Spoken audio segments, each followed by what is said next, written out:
sa lahat. Ako si Binibining Maria D. Lapos. Wikang Filipino, wikang mapagpalaya.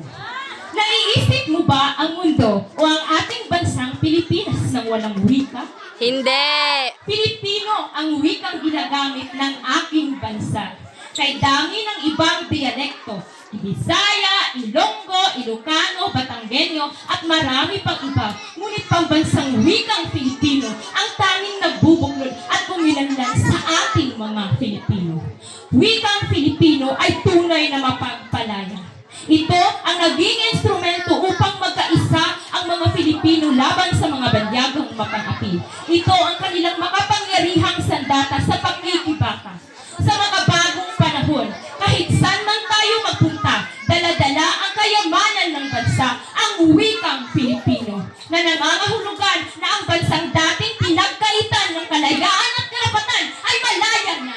Malaya na laban sa mga banyagang mapang-api na noon ay tinanggalan tayo ng karapatan sa sarili nating wika. Kaya bayani ay pasalamatan sa pagsulat at pagbigkas ng may dugo't pawis sa pakikipaglaban gamit ang sariling wika. Ika nga ni Rizal, ang taong di marunong magmahal sa sariling wika ay higit pa ang amoy sa mabahong isda. Kaya mamamayang Pilipino, ano pang hinihintay mo? Huwag kang magtatanga-tangahan o di kaya'y magbubulag-bulagan.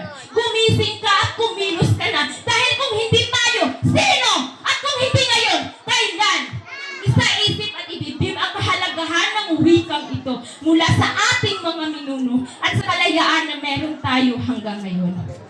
Mahalin at tangkilikin ang kayamanan ng bansa, ang wikang Pilipino, ang wikang nagpalaya sa iyo, sa atin at sa minamahal nating Pilipinas.